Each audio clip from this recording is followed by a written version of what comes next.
하나님의 말씀은 고린도전서 1장이 되겠습니다. 고린도전서 1장 2절만 제가 한번 선포하겠습니다. 고린도전서 1장 2절, 고린도에 있는 하나님의 교회 곧 그리스도 예수 안에서 거룩하여지고 성도라 부르심을 입은 자들, 말씀을 중심으로 오늘 하우스 처치라는 제목을 하나님의 말씀을 나누려고 합니다. 우리가 오랫동안 기도하고 또 이걸 하고 싶었는데 이제 마침내 이번 주부터 우리 하우스 처치를 시작하려고 합니다.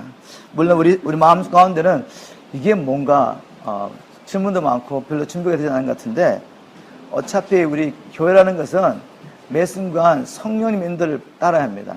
그리고 상황에 따라서 성령께서 인도하시는 방법이 다르기 때문에 너무 많이 우리가 생각하고 우리 나름대로 플랜하고 거기다가 성령님을 끼워 맞추려면 오히려 힘들기 때문에 성경적인 분명한 원리만 가지고 우리가 믿음을 시작할 때 주님께서 우리 하우스 하나하나를 그 모여있는 사람의 특성에 맞게 주님이 친히 인도하실 줄 믿습니다.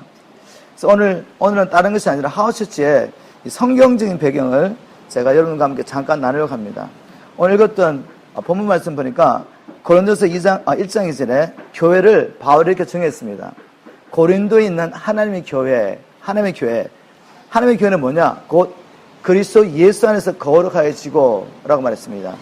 여기 거룩하여진다는 것을 영어로는 sanctified 이렇게 했는데, sanctified라는 말은 신성한 목적에서 구별됐다는 말이에요. 신성한 목적을 위해서. 그래서 교회라는 것은 하나님의 목적을 위해서 세상 가운데서 부를 받은 특별한 사람들입니다. 물론 우리가 기도하고 하나님의 말씀을 묵상하고 또 말씀을 살아가고 몸부림치고 우리 나름대로 경건의 훈련이 필요하지만, 우리가 거룩하다는 것은 이미 예수 안에서 우리가 새로운 피조물을 거듭났기 때문에 우리는 거룩한 것입니다. 구별된 자이죠. 이제 구별된 자가 되었는데 이것을 살아내는 것은 또한 별개의 문제입니다. 신학적인 용어를 하자면 칭의를 받는 것과 성화의 삶을 사는 삶, 이것이 구분된 것이 아니라 동전의 양면처럼 내가 정말 예수 그리스도 안에서 거듭나서 거룩한 존재가 되었다면, 존재가 바뀌었다면 당연히 삶이 바뀌겠죠. 그런데 내가 믿음을 말미암아 거룩한 존재, 하나님 예수 안에서 칭의를 받은 존재, 죄인이 아닌 의인이 되었는데, 예수 안에 새로운 생명을 갖고 태어났는데 내가 바뀌지 않는다는 것은 있을 수 없는 이야기입니다. 그 열매를 보면 그 나무를 알 수 있다고 주님 말씀하셨죠. 교회라는 것은 건물이 아니라 바로 예수 안에는 우리입니다. 구별된 자들이죠. 그래서 우리가 이런 말을 이제 종교하는데, 자, 우리 교회 가자. 교회 가자. 이런 말씀 있지 않아요? 그죠? 우리 교회 가자는 말을 종교하는데, 교회를 갈 수가 있겠습니까? 우리가 교회인데.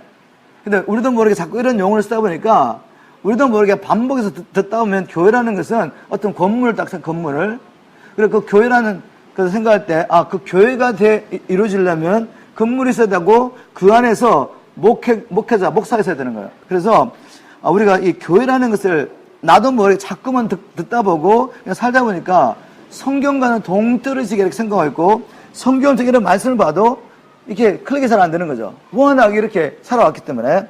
자, 그렇지만 우리 미션 트리팅 처치 성도들, 여러분들 마음 가운데는 분명히 이걸 새겨주셔야 됩니다. 교회는 바로 그리스도 예수 안에서 거듭난 우리인 것입니다. 교회는 세상에서 구별된 것입니다. 세상 사람들은 다 자기로 살지만 우리가 교회라면 이제 더 이상 우리를 위한 삶은 없는 것입니다. 우리를 불러주시고 우리를 자기 것 되게 하시려고 생명 주신 예수를 위해 살기 위해서 우리가 구별된, 하나님의 신성한 목적에서 구별된 존재입니다. 자, 그러면 이 초대교회 성도들은, 이 교회들은 어떻게 모임을 하느냐, 어디서 모였느냐를 우리가 성경을 통해 보는 것입니다. 자, 제가 오늘 말씀의 제목을 하우스 처치라고 말했습니다. 성경을 통해서 보면 초대교회 성도들은 항상 그 교회가 모임을 가정집에서 가졌다는 거죠. 가정집에서. 우리가 성경을 통해 찾아볼 수 있습니다. 제가 현대의 성경으로 로마서 16장 3절과 5절을 한번 읽어보겠습니다. 로마서 16장 3절과 5절. 이제 바울이 로마에 있는 교회 성도들에게 편지를 쓰고 마지막에 안부를 전하면서 이런 말을 했습니다. 그래서 예수님을 위해 나와 함께 일하는 동력자 브리스가와 아굴라에게 문안해 주십시오. 그리고 그들의 집에서 모이는 교회도 문안해 주십시오. 자, 우리 초대교회 성도들이 어디서 모였다고요? 교회는 집에서 모였습니다. 집에서. 그리고 고린도전서 16장 19절에도 바울이 똑같은 말 하고 있습니다. 아시아의 교회들이 너에게 문안하고, 지금 고린도교회 성도들에게 편지를 쓰고 난 다음에 마지막 문안인사를 하면서 아시아 교회들이 너에게 문안하고 아골라와 브리스가와 및 그 집에 있는 교회가 주 안에서 너에게 간절히 문안하고. 자, 교회는 집에 있었습니다. 골로새서 보니까 바울이 이렇게 썼습니다. 4장 15절, 골로새 4장 15절에 라우디게에 있는 형제들과 눈바와 그 여자의 집에 있는 교회에 문안하고. 자, 빌레몬이라는 사람에게 편지를 쓰면서 바울이 이렇게 말했습니다. 그래서 예수를 위하여 갇힌 자 된 바울과 및 형제 디모데는 우리의 사랑을 받은 자요 동역자인 빌레몬과, 그리고 2절 마지막에 보니까 내 집 빌레몬 너의 집에 있는 교회에게 편지하노니. 자, 그러면 성경 연구해 보면 이 교회가 어디서 모임을 가졌냐 봤더니 다 집에서 모였습니다. 우리가 생각하는 어떤 교회 건물이 있고 거기에 안수받은 목사가 있기 때문에 교회 되는 것이 아니라 믿음의 사람들이 교회고 그들이 모임을 집에서 가졌다는 것입니다. 목사님 그거 다 알고 있는데요. 이제 생각하실지 모르겠지만 이게 왜 중요한가? 이 집에서 모이는 게 왜 이렇게 중요한가를 제가 나누겠습니다. 근데 일단 우리가 또 사도행전을 보면 교회가 집에서 모일 뿐만 아니라 성전에서 모였다는 기록이 있거든요. 사도행전 5장 42절에 보니까 저희가 날마다 성전에 있든지 집에 있든지 예수는 그리스도라 가르치기와 전도하기 시지 아니하니라 라는 기록이 있습니다. 그러면 목사님 성전에도 모였는데요? 예, 모였습니다. 이유는 뭐죠? 이 말씀이 기록된 당시에 성도들이 누굽니까? 거기 이방인 한 사람도 없어요. 다 유대인이에요, 유대인.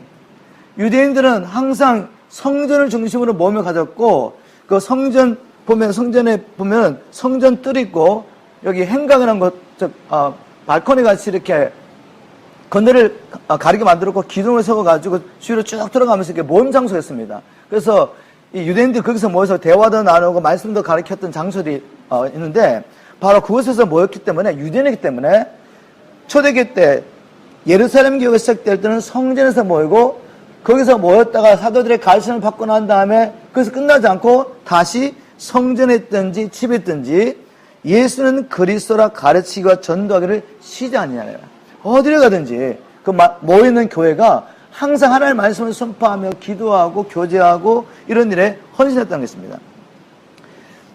저희 미션 트리튼 처치가 시작될 때 분명 하나님께서 저희들에게, 특히 제게, 그리고 또 우리 리더십에게 주신 마음이 있습니다. 그건 뭔가 하면 이 미션 트리튼 처치는 마지막 때의 교회가 되어야 된다. 마지막 때의 교회 모습을 보여주고 성도들이 성경적인 사도전적 교회를 할 수 있도록 준비해야 된다라는 분명한 부르심을 받고 시작했습니다. 자, 여러분, 제가 이런 말 할 때 오해하지 말고 잘 들어보세요. 아까 누군가 딱 와가지고 낚싯대를 가져올 거 이렇게 말했습니다. 그래서 갑자기 생각난 게 있어요.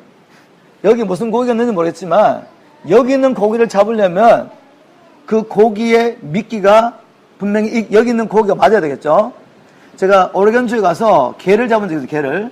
그때 보니까 낚싯대가 아니고 이상한 망이 있고 그 안에 뭔가 이렇게 고기를 뭔가 집어넣는데 한마디로 말해서 어떤 고기를 잡느냐에 따라서 미끼가 다르다.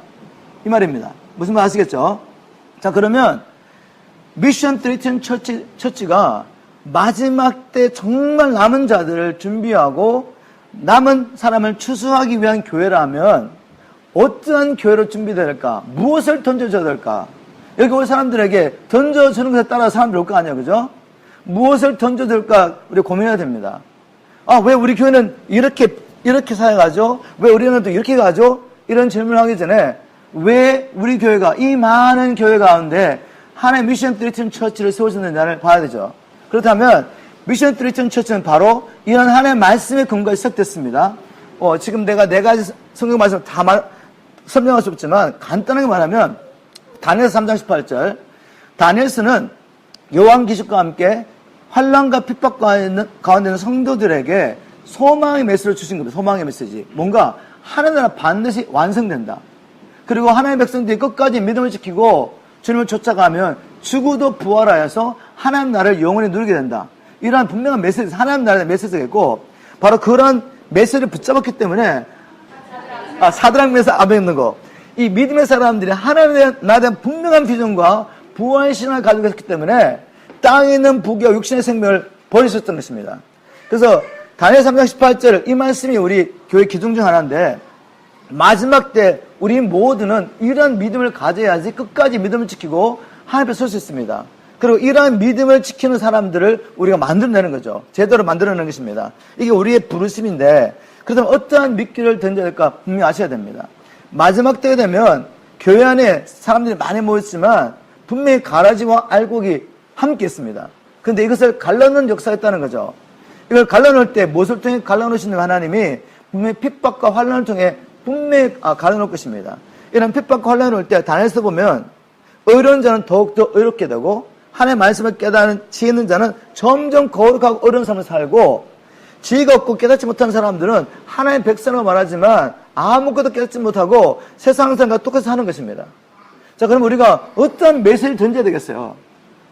보통 사람들이 그냥 그냥 믿으면 구원이지 이렇게 살고 있는 사람들에게 맞는 메시지를 던져야 되겠습니까? 그런 사람들 왔을 때 편안한 그런 교회를 해야 되겠습니까? 교회 활동을 그렇게 하면 안 된다는 거죠. 처음부터 이 교회가 존재하는 목적을 이야기하고 그렇게 이야기할 때 사람들이 부담스러워, 나는 힘들어, 우리 교회는 왜 이렇게 모이는 거지? 왜 이렇게 하나님의 말씀을 선포하고 왜 이렇게 기도하지? 여러분들이 막 너무 힘들 수 있잖아요, 그죠? 그럼에도 불구하고 이것이 성경적이고 이렇게 준비하지 않은 마지막 때 다 배도할 수밖에 없다는 걸 분명히 아시고 여러분이 영혼을 사랑하기 때문에 여러분이 또 사랑하는 가족들이 영혼을 사랑하기 때문에 이것이 맞다는 걸 성경적으로 동의하셔야 돼요. 그래서 바로 이런 사람을 찾고 준비시키기 위해서 우리가 교회가 세워졌기 때문에 우리 메시지가 이렇고 우리 이런 사회를 하는 것입니다. 이해가 되십니까? 그 중에 하나가 이제 마지막 때가 되면 어차피 교회는 하우스 처치가 될 수밖에 없어요. 예루살렘 교회가 이렇게 모여갔다가 스데반일로 말미암아 핍박이 일어나자마자 사도들만 예루살렘에 남고 모든 성도들이 흩어집니다. 근데 흩어지기 전에 뭐였죠? 성전에 있든지 집에 있든지 날마다 모여서 사도들의 가르침을 받는 일에, 교제하는 일에, 떡을 떼는 일에, 기도하는 일에 헌신합니다. 헌신. 이렇게 어떤 사람은 8년 정도 했다는데 정확한 시간은 모르겠지만 몇 년 했든지 이 일을 계속한 거죠. 이런 일을 하다가 자기도 모르게 준비가 된 것입니다. 그래서 핍박 환란이 났을 때 다 흩어집니다. 교인들이 다 흩어져, 성도들이. 그래서 성도들이 이미 이 사람은 교회예요, 교회. 무슨 말인지 아시겠어요? 교회가 되어 있기 때문에 어디를 가든지 교회로 사는 거죠. 그랬더니 그들 통해 복음이 그냥 전파되는 겁니다. 성령께서 그들 통해 교회를 세우시는 거야. 그렇게 세워진 교회가 중에 하나가 안디옥교회. 이 안디옥교회가 나중에 센터교회가 돼가지고 여기서 그 교회의 중심 핵심적인 멤버들이 파송을 받고 그들 가서 다시 교회를 개척합니다. 자, 이것이 바로 초대교회 역사인데 이제 우리가 오랜 시간이 되면 이렇게까지도 모일 수가 없어요. 부부가 모이는 그곳이 교회인 것입니다. 여러분 남편 아내 가족들이 모이는 그곳이 교회인 거예요. 그렇다면 교회를 펑션만 하면 하나님이 그 교회를 통해서 자기를 하시는 거죠. 어차피 우리는 이렇게 가야 되기 때문에 하우스 처치에 대해 우리가 익숙해야 된다는 얘기를 나눈 것입니다. 자, 그럼 하우스 처치를 이제 하는 목적에 대해서 잠깐 나누겠는데 이제까지 나눴던 것은 하우스 처치가 성경이 말하는 교회 모임의 장소였다. 이걸 제가 나눴습니다. 그러면 하우스 처치를 모을 때 어떤 유익이 있는지 또 다른 말하면 하우스 처치의 목적이 뭔지 나눠보면 일단 교회는 그리스도의 몸이죠. 그죠? 자, 제가 이제 육신적으로 몸을 갖고 있는데 제 몸이 성하니까 이렇게 열심히 복음도 전하고 여기서 전할 뿐만 아니라 주님께서 어디를 보는데 가서 전하고 이 건강한 몸으로 자유롭게 사용하는 거죠. 그래서 제 몸에 한 곳이라도 펑션 안 되면 어떻게 되죠? 이걸 불구로 말이죠. 불구가 되면 불편한 것입니다. 분명히 편안하지만 자유롭지 못하는 거죠. 자, 하나님께서는 우리 이 교회를 몸이라고 보는 거죠. 두세 사람이라도 주의로 모였으면 이미 몸이 형성된 것입니다. 근데 두세 사람이 모였든 10명이 모였든 20명이 모였든지 각 지체가 머리신 성령님, 머리신 예수님의 지도를 따라서 제대로 펑션을 해서 내 안에 계신 성령님, 예수님을 덜어내야 되는데 사람마다 받은 은사가 되기 때문에 더러운 남이 다는 것 뿐입니다. 손이 나를 또 표현하겠죠. 발이 또 나를 표현하죠. 내 눈이 나를 표현하죠. 내 입술이 나를 표현하겠죠. 내 얼굴 스킨까지 나를 표현하고 있는 것입니다. 그죠? 제가 화가 나면 화가 난 모습이 보이겠죠.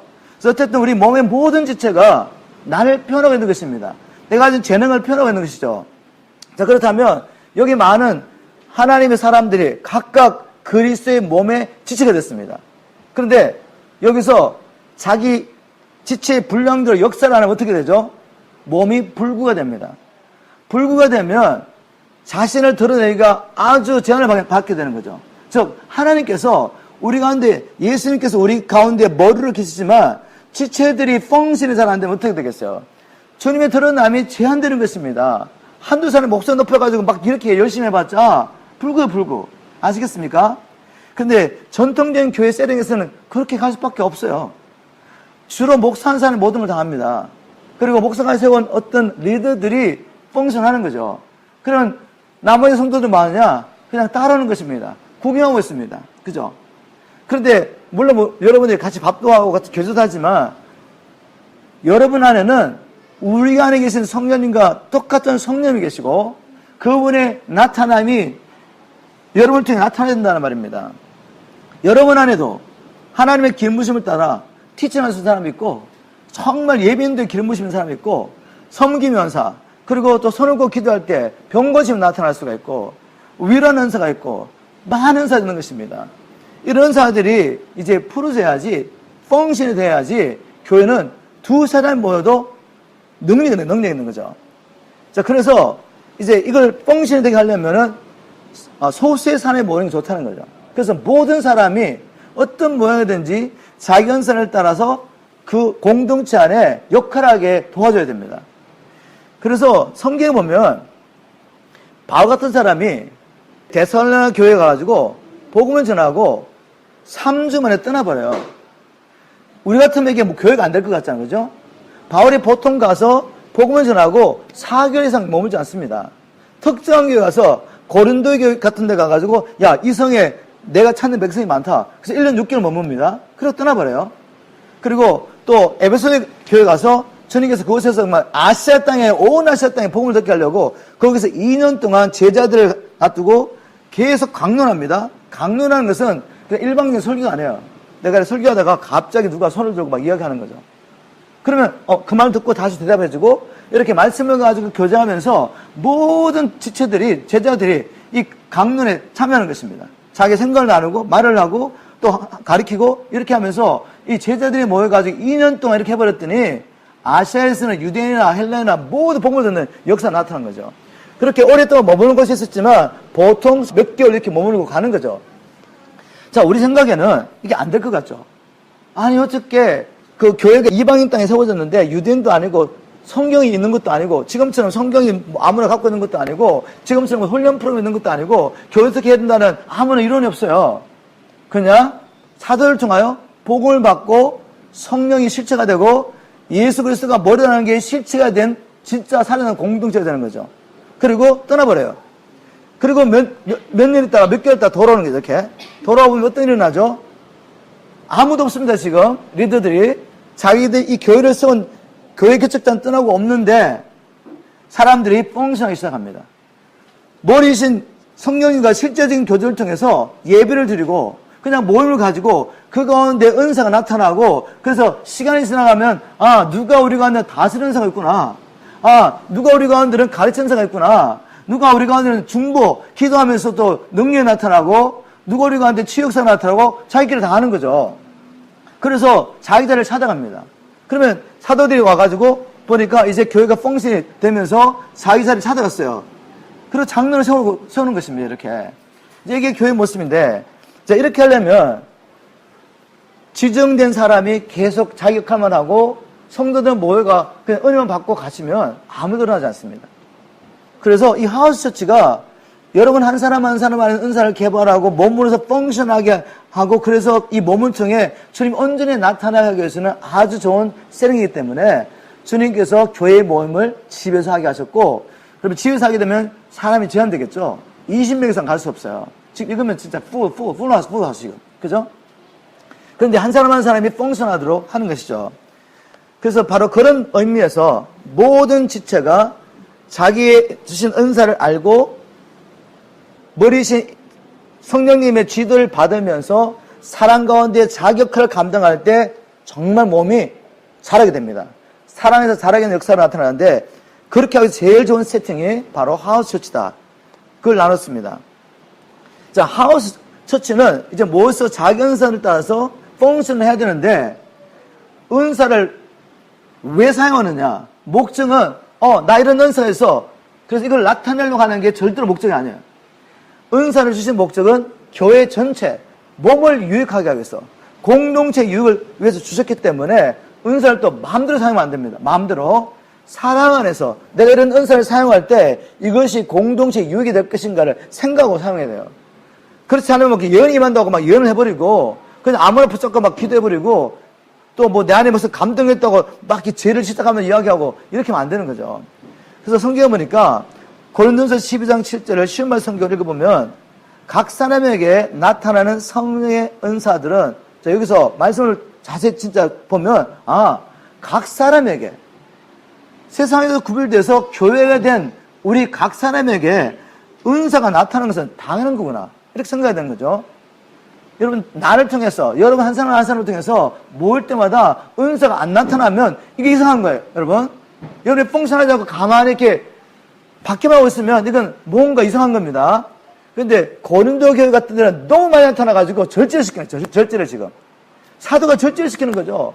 예배 드리는데 막 예언의 영이 임해가지고 서로 예언하는 거야. 막 방언의 은사가 임해가지고 방언을 말하는데 통역도 막 하는 거죠. 예배 가운데. 그래서 이게 통제가 안 되는 거죠. 그래서 이제 너무 은사가 나타나기 때문에 이거를 절제시키려고 각 사람에게 나타나는 성령 은사들은 모두 공동의 유익을 위해서 주어지는 것입니다. 이걸 늘 생각하고 그럼 어떻게 되느냐? 고린도전서 14장 26절을 쉬운 말 성경에 보니까 형제들이여 그러면 우리가 어떻게 하겠습니까? 여러분이 함께 모일 때 어떤 사람은 찬미하고 어떤 사람은 가르칩니다. 계시를 받은 것을 말하기도 하고 방언을 하기도 하며 또 방언을 해석하기도 합니다. 명심할 것은 이 모든 것이 교회 전체의 유익을 위해 행해져야 합니다. 은사가 나타나는 건 당연한 건데 예배할 때 한두 사람이 그냥 예배인다고 끝나는 게 아니라 한두 사람 한 사람이 찬양인도 하고 또 기도인도다가 기도인도 하고 설교하는 목사가 나와서 가르치고 그리고 함께 기도하고 끝나는 게 아니라 자유롭게 이 가운데서 성령이 주시는 것에 따라서 말씀도 가르치기도 하고 예언도 하기도 하고 기도도 하기도 하고 이런 일이 일어나야 되지만 질서대로 하시면 질서대로 교회를 세울 수 있도록 자세히 보면 이렇게 예언하라 이렇게 나오게 되죠.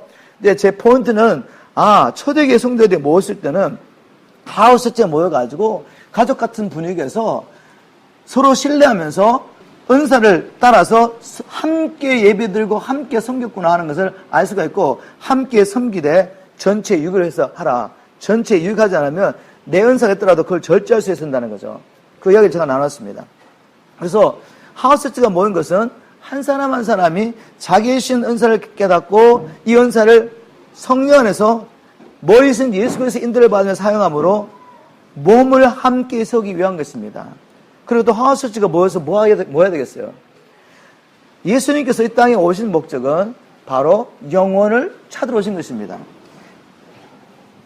우리가 이제 성경대로 보면 예수님 그분이 교회로 오신 겁니다. 그죠? 근데 그 교회를 통해서 예수님의 공동체가 형성됐죠. 그게 바로 교회입니다.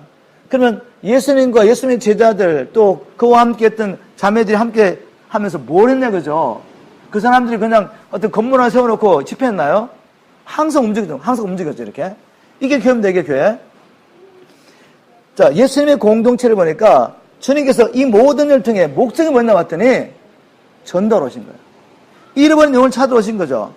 제가 마가복음 1장 38절 쉬운 말 성경을 보면 예수께서 말씀하셨다. 이제 근처의 다른 마을로 가서 거기에서도 하나님 나라의 복음을 전해야 한다. 나는 복음 전한 이 일을 하기 위해서 이 땅에 온 것이다. 교회는 하나님께서 그렇게 찾고 계시는 하나님의 자식들 찾기 위해서 이 땅에 존재하는 것입니다. 나는 이 일에서 왔다. 이 일을 위해서. 그래서 마지막에 주님께서 오신 그 대속의 제물 되시는 그 일 전에 주님이 힘써 사셨던 일은 교회 공동체로서 또 개인으로서 함께 복음 전하는 일을 하신 거죠. 그리고 주님께서 이제 제자를 놔두시고 성천하시기 전에, 권을 받고 성천하시기 전에 제자들 앞에서 이렇게 기도합니다. 요한복음 17장 18절에 보니까 쉬운말 성경으로 아버지께서 나를 세상에 보내신 것처럼 나도 그들을 세상에 보냈습니다. 아버지가 예수님을 세상에 왜 보냈죠? 주님이 왜 오셨다 그랬죠? 나 전도하러 왔다 이렇게 말씀하셨어요. 그렇다면 자기 교회를 이 땅에 두시고 가실 때 나도 이 교회를 세상에 보냅니다. 무슨 목적으로 보내겠어요? 잃어버린 영혼을 찾는 것입니다. 그럼 하우스 처치가 왜 있겠어요? 그냥 우리끼리 모여가 교제하고 그냥 좋다고 끝나면 안 되는 거죠. 늘 우리가 잃어버린 영혼들을 생각하며 기도하고 어떻게 하면 그 영혼들에게 복음을 전할까 고민하고 복음이 필요한 영혼들을 이 하우스 처치에 들어와서 복음을 듣게 해야 됩니다. 그러면서 길거나 짧거나 우리의 티칭과 또 나눔을 통해 끊임없이 하나님 나라와 복음에 대한 이야기가 있어야 되는 거죠. 그럴 때 왔던 사람이 나 이런저런 교회가 봤는데 이 교회는 다르네? 이렇게 생각하는 거죠. 우리가 예수 그리스도를 증거할 때 예수 그리스도를 증거하신 성령님께서 우리를 통해 각양 은사로 나타나시는 겁니다. 은사의 나타남으로. 마가복음 16장에 보면 주님께서 천하 만민에게 다니면서 복음을 전파하라. 16장 15절에 이렇게 선포하죠. 너희들은 천하 만민에 다니면서 복음 전파하라. 복음 전파할 때 이러한 표적이 따를 것이라고 말했어요. 이러한 표적이. 은사에 나타나면 왜 나타난다고요? 그냥 나 이런 은사에서 은사를 나타내기 위한 것이 목적이 아니라 복음을 전파할 때 이러한 은사가 예수를 믿는 표적이 나타날 거라고 했죠. 그죠? 그래서 나중에 이제 19절 정도 내려가면 제자를 나가서 복음을 전파할 때입니다. 주께서 따르는 표적으로 그들의 증거를 확실하게 해주시죠. 그러면 은사는 왜 주셨다고요? 복음 전할 때 성령께서 우리의 이 전하는 복음이 하나님께서 왔다는 것을 증거하기 위해서 성령도 함께 증거하시는 게 바로 은사에 나타나는 거죠. 힐링과 그 다음에 표적과 기적과 여러 가지 은사들이 예언의 영이 임하고 이런 일이 일어나는 거죠. 자, 그래서 이 하우스 처치부터 이걸 프랙티스 하는 겁니다. 예를 들어서 지금 전통적인 교회 있다고 하면 누가 왔어요? 왔습니다. 그러면 목사님 기도 좀 해주세요. 그러면 목사님 기도해 주십시오. 이렇게 나오는 거죠. 당연히 목사인데 왜 내가 기도를 해? 이렇게 생각되는 거죠. 아니, 목회자보다 이 사람이 더 기도할 때 치유 현상가 더 강력하게 나타날 수 있고 손을 걷고 기도할 때 예언의 현상가 나타날 수 있는데 목사에게 다 맡겨놓은 거죠. 그러니까 목사는 티칭 현상가 주로 받은 것이라면 어떻게 하겠습니까? 물론 말씀은 나눌 수 있지만 주의 몸된 교회가 은사를 따라 섬기면 더 효과적으로 주님이 나타날 수 있는데 우리가 제한한다는 겁니다. 제한. 근데 하우스 처치에서는 이것을 우리가 할 수가 있습니다. 여러분, 이 하우스 처치에 대해서 하나님께서 이제 성경을 보는 동안에 이런 이야기를 듣고 보시면 이제 보기 시작하는데 우리가 마태복음이 끝났습니다. 우리 주님께서 이 땅에 오셔서 복음 전하시고 이제 마지막에 우리를 위한 대속 제물로 죽으시고 부활하시고 성천하시고 제자들에게 사명 주시고 끝납니다. 이제. 근데 이게 어디로 이어져야 되죠? 사도행전이에요. 사도행전. 사도행전은 이제 주님이 가셨기 때문에 주님께서 이렇게 말씀하시죠. 요한복음 14장 12절에도 내가 진실로 너에게 이르노니 너희가 나를 믿으면 내가 하는 일 너희도 할 것이요 이보다도 더 큰 일을 하리니 이는 내가 아버지께로 감이니라. 아버지께로부터 오신 이유가 뭐죠? 복음 전하러 오신 거죠. 이제 주님께서 보여주셨단 말이에요. 제자들에게. 이렇게 교회는 이런 것이야. 교회는 이런 목적이 있는 것이야. 교회 공동체 이런 것이야. 다 보여주셨습니다. 그리고 가시는데 확신 가지고 가시죠. 너희가 나를 믿으면 내가 하는 일을 너희도 할 수 있다. 왜요? 성령께서 교회 안에 오시기 때문에 이보다 더 큰 일을 하죠. 왜? 예수님은 한 분으로 살아가셨지만 이제 교회는 더 많은 사람이 생기잖아요. 그래서 더 큰 일을 할 수가 있는 것입니다.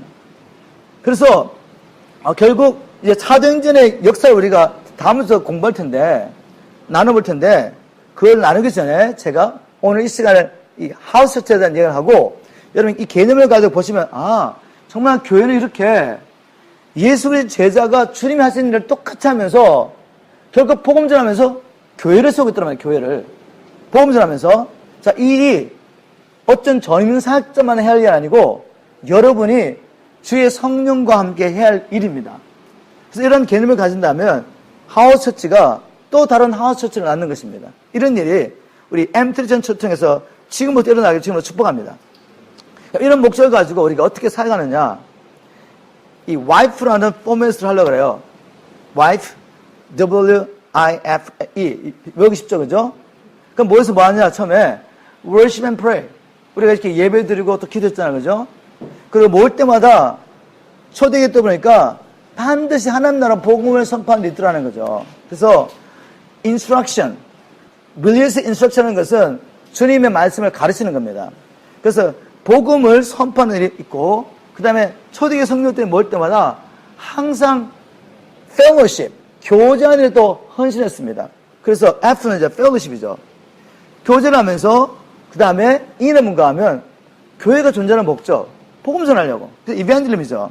그래서 모여가지고 이제 우리가 함께 이 영혼들에서 기도하며 우리가 복음 전할 영혼들이 이렇게 지금 이런 영혼들이 있다고 함께 기도하고 그들을 초대하고 사랑으로 섬기고 그러면서 영혼들을 주님께 인도하는 일을 사역을 하는 거죠.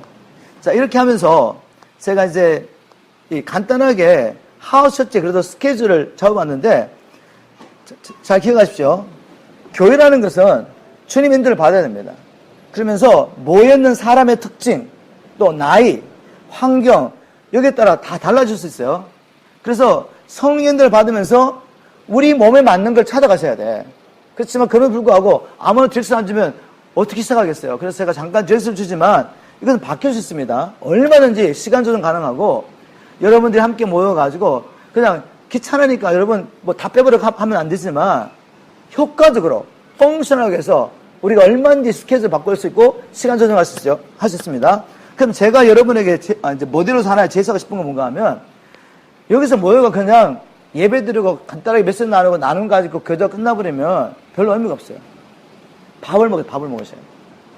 밥 먹는 게 왜 중요하냐 하면 밥을 먹으면서 서로 대화를 하고 서로를 알 수가 있습니다. 밥을 먹을 때 유대인들은 항상 자기들이 하나가 된 것을 느꼈어요. 우리도 그렇지 않습니까? 그냥 아무것도 없이 그냥 교회 와가지고 그냥 예배 드리고 잠깐 메시지 듣고 그냥 빠빠 헤어지면 이건 정경이에요, 정경이. 근데 정말 성도들이 한 몸으로서 교제하고 교통하려면 떡을 떼는 일이 그렇게 중요합니다.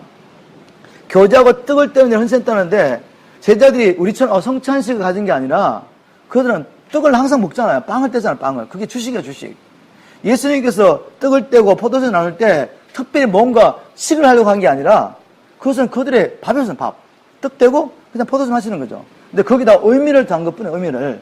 그렇다면 초대교회 성도들이 모일 때마다 교제하는 일과 떡을 떼는 일에 헌신했는데 사도들의 가르침을 받고 기도하는 일에 헌신하는 만큼 교제하는 일과 떡을 떼는 일에 헌신했습니다.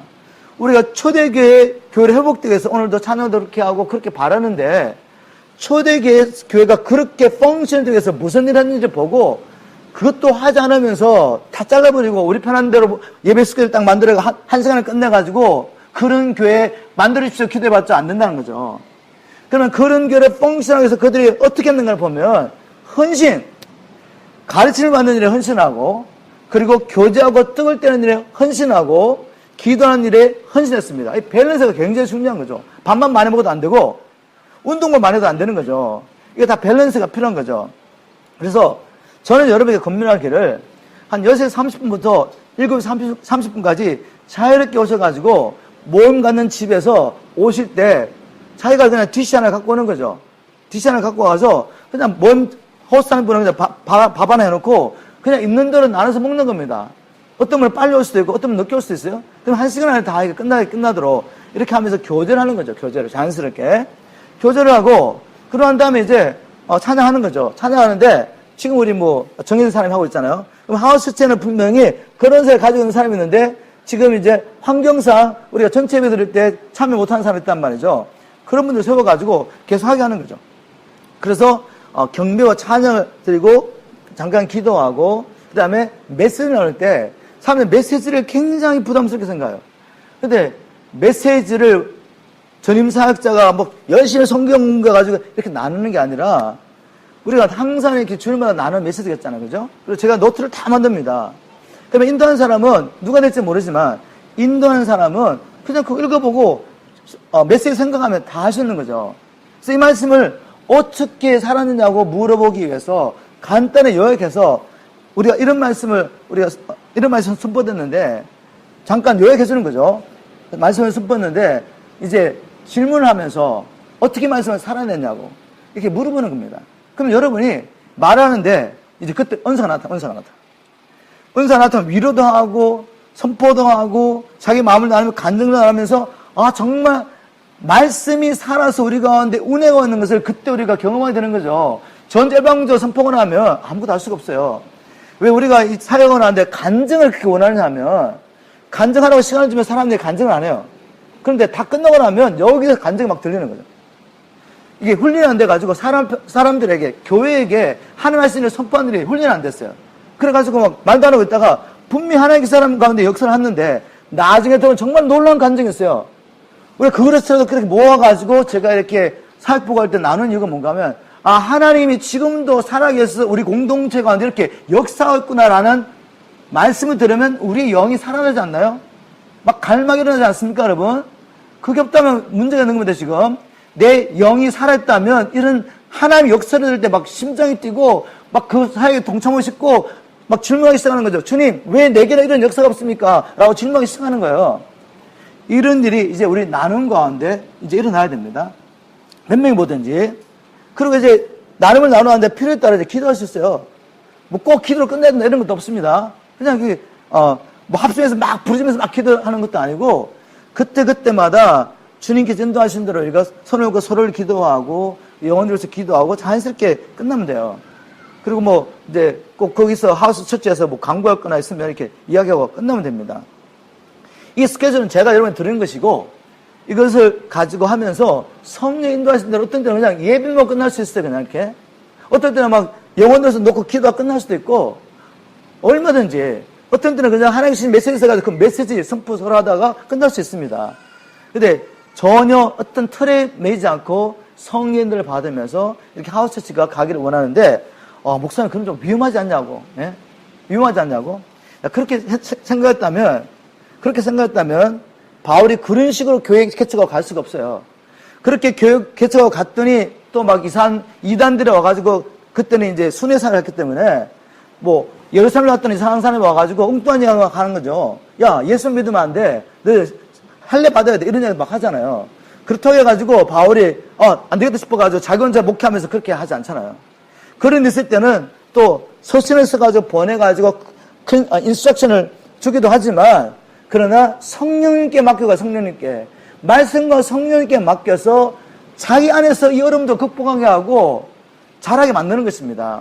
그래서 물론 뭐 이런저런 일을 생각하면 아무것도 할 수 없어요. 그렇지만 이게 성경적인 모델이기 때문에 여러분이 정말 믿음을 행하시기를 부탁드립니다. 자, 이제 이런 일 하려고 할 때 분명히 부정적인 생각, 왜 이런다지 않겠습니까? 여러 가지 얼마나 생각이 많겠어요. 또 갑자기 또 금요일, 2주마다 한 번씩 금요일에 모인다니까 여러분 나한테 스케줄을 있을 수가 있고 또 이 바쁜 세상에 얼마나 바쁩니까? 일하고 와서 좀 쉬어야 되고 금요일 좀 쉬고 토요일 좀 쉬고 싶은데 주일까지 막 이렇게 뭘 해야 된다 생각하면 막 부담스럽잖아요. 이런 생각 왜 없겠어요? 그리고 목사님 성경전이 원래 맞지만 우리는 그렇게 살았지 않고 그렇게 하다가 문제가 많이 생길 것 같습니다. 뭐 이런 이야기 생각도 있을 수가 있고 또 예전에 여러분 구역 예배라는 거 다 가봤잖아요. 가봤더니 별로 도움이 안 돼. 오히려 막 상처도 받고 어려워. 그래서 이런저런 생각하다 보니까 이거 시간 낭비 같아. 얼마나 많은 부정적인 생각이 있겠습니까? 근데 그런 거 다 생각하면 성령이 원하시는 교회 우리 경험할 수 없습니다. 그냥 지금 같은 전통적으로 편안하게 와서 그냥 아무도 타치하지 않고 목사면서 설교하고 찬양인도 하고 그냥 끝나면 밥 먹고 교제하고 딱 끝나고 일주일에 한 번씩 딱 먹고 끝나면 돼요. 그럼 편안하잖아. 저는 그렇게 해가지고는 마지막 때 교회로 준비될 수 없는 것 같아요.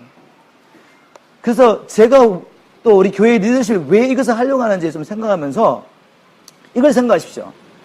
주님이 오실 날이 얼마 남지 않았는데 지금 유튜브에 가시면 벌써 2016년에 이스라엘의 산헤드린 공회가 트럼프하고 러시아의 푸틴 대통령에게 성전 짓는 거 좀 도와달라고 부탁했습니다.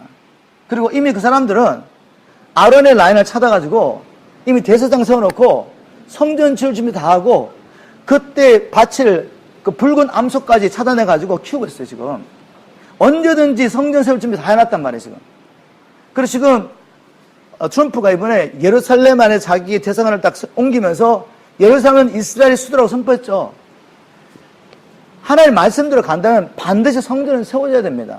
왜? 거기서 적그리스도가 내가 하나님이라고 드러내면서 주님 오시기 전에 하나님 말씀대로 세상을 다 한번 다스려야 되거든요. 그러면 그때가 되면 이제 주님 오시는 날은 정말 가까운데 그게 지금 눈에 보이는데 설마 하고 세상 일에 바빠가지고 사시다 보면 준비 하나도 안 된 상태에서 주님 오시면 어떻게 되겠어요? 방주를 짓는 일은 내가 세상에 만사를 제쳐놓고 해야 할 일이란 말이에요. 그러나 방주를 짓지 않으면, 즉 주님 안에 그 안에 실패하면 휴고도 없고 구원도 없습니다. 제가 목회자라서 왜 이거 호소하는지 아시겠죠? 하나님 내게 목회를 하셨고 내게 신 영은 나와 함께 주님 앞에 서는 게 제 목적입니다. 제가 뭐 하우스처치 한다고 제가 뭐 더 편해집니까 여러분? 그게 아니잖아요. 그래서 왜 일을 하는 일을 기억하시고 또 마지막 때 성경을 때 보면 어떤 일이라는 것을 기억하면서 지금 나의 영을 위해서 가장 시급하고 중요한 일이 뭔가를 생각하며 우선순위를 결정하지 않으면 망해는 믿는 자들까지도 역사하면서 여러분 바쁘게 만듭니다. 피곤하게 만듭니다. 뭐 꼭 이렇게까지 힘들게 교회생활 해야 돼? 나 복음 발견했는데? 이렇게 생각하면서 자꾸 피하고 싶고 그냥 쉬고 싶은 거죠. 근데 마지막 때 히브리서 10장 25절에 이렇게 말합니다. 어떤 사람들의 잘못된 습관처럼 우리는 함께 모이는 일을 절대로 소홀하지 말고 도리어 서로를 격려하고 건면하는 가운데 주의 재림의 날이 가까우는 것을 볼수록 더욱 힘써 모이도록 하십시오. 왜? 주님의 모임의 날이 가까우면 사람들이 자꾸 모이는 걸 피한단 말이에요. 지금도 그렇잖아요. 그냥 인터넷 그냥 보고 있고 뭐 집에 쉬고 싶지. 뭐 거리도 먼데 모이기 힘쓰겠어요?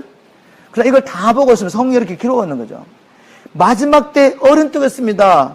그래서 모이기 힘써야 되는데 마지막 어떤 일이 있냐면 디모데후서 3장 1절부터 5절을 보면 말세 어른 때가 있으리라는 것을 잊지 마십시오. 말세 어른 때가 있습니다. 그때는 사람들이 자기를 사랑하고 돈을 사랑하며 뽐내고 교만하고 하나님을 모독하고 부모에게 순종하지 않을 것입니다. 그들은 감사할 줄도 모르고 거룩하지도 않으며 사랑이 없고 용서하지도 않고 남을 헛뜯고 자제하지 못하고 사납고 선한 것을 싫어하고 배반하고 조급하며 거만하고 하나님보다 쾌락을 더 사랑하고 겉으로는 신앙심이 있는 듯 보이지만 그 능력은 거부할 것입니다. 그들은 이런 사람들과 같이 되지 마십시오. 한마디 말하면 자기 사랑, 세상 사랑에 빠져가지고 하나님 사랑, 이웃 사랑할 시간이 없어요. 그래서 내가 죽고 내 옆에 있는 형제를 살리는 일을 못하는 것입니다. 내가 희생하는 걸 하고 싶지 않은 거죠. 세상을 사랑하고 자기 사랑하기 때문에. 그렇지만 말세에 이런 삶을 같이 되지 말라고 경고가 있습니다. 제가 말씀 뵙겠습니다. 이제 왜 하우스처치를 하는지 분명히 여러분 들으셨죠? 지금 듣는다고 다 기억 못하겠지만 사정전 안에서 계속 나올 것입니다. 제가 우리 교회 숫자적인 부분에서 프로그램으로 지금 하우스처치를 하자는 게 아니죠. 주님이 오실 날 얼마 남지 않았고 저와 여러분이 주님 앞에 서기 위해서는 우리가 반드시 방주를 예배해야 됩니다. 거룩함이 없이는 아무도 주를 보지 못하고 이기지 않는 자는 둘째 사망을 피할 수가 없고 방주 대신 예수님에 거하지 않고는 구원이 없고 그 말은 곧 아버지의 뜻대로 행하지 않는 자는 하나님 나라에 들어갈 수가 없습니다. 세상 일이 너무 바쁘고 피곤해서 시간 나면 쉬고 싶고 내 시간을 가지고 싶고 그런데 이 육신을 쫓아가다 보면 어떻게 기름 준비하겠습니까? 어떻게 우리가 주님 안에 거하는 훈련을 하겠냐 그죠? 나 혼자 살 수 있습니까? 공동체가 필요하죠. 그래서 이거를 하라고 주님이 말씀하신 거 아니겠습니까? 제가 이 성경 말씀만을 읽고 마치겠습니다. 히브리서 10장 24절 25절. 그리고 우리는 서로를 사랑하고 선한 일을 하도록 피차 돌아보고 격려합시다. 피차 돌아보고 격려하려면 뭐 해야지. 그냥 서로 말할 수 있는 상황도 안 되고 내가 어떤 어려움인지도 알지 못하는데 어떻게 피차 돌아보고 격려했습니까? 지금 전통적인 교회 예배 세트로는 그게 안 된다는 말이에요. 그래서 하우스처치가 필요한 것입니다. 그리고 이렇게 말합니다. 어떤 사람들의 잘못된 습관처럼 우리는 함께 모이는 일을 절대로 소홀하지 말고 절대로 소홀히 하지 말고 도리어 마지막 때가 가까울수록 의인들은 더 세상의 흐름과 영리에서 격려하고 건면한 가운데 주의 재림의 날이 가까우는 것을 볼수록 더욱 힘써 모이도록 하십시오. 건면하고 있습니다. 이로서는 우리 모두가 힘들고 육신은 어렵고 피하고 싶지만 이것을 했으면 참 좋겠습니다.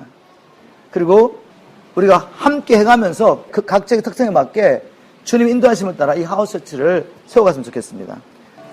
우리가 주님의 뜻을 따라 행할 때 노아의 가족이 그 큰 방주를 짓는 게 8사람이 할 수 있는 일입니까? 불가능하고 할 수 없는 것처럼 보이잖아요. 그러나 주님께서 너희들이 살려면 이렇게 해야 된다라고 말씀하셨기 때문에 만선을 지쳐놓고 그 일을 감당했을 때 하나님이 함께 하심으로 방주를 지었습니다. 지금 오늘 같은 세상에서 이렇게 모여가지고 하우스처치 한다는 게 이게 불가능한 것처럼 보일 수 있습니다. 그러나 주님께서 성경을 이렇게 보여주셨기 때문에 우리가 믿음으로 순종한다면 반드시 하우스처치를 통해서 우리가 서로 선을 받고 성장하고 또 이 하우스처치를 통해서 믿는 자들이 날마다 군받는 자의 수를 더하는 역사가 반드시 있을 것입니다. 제 시간 기도하겠습니다. 하나님,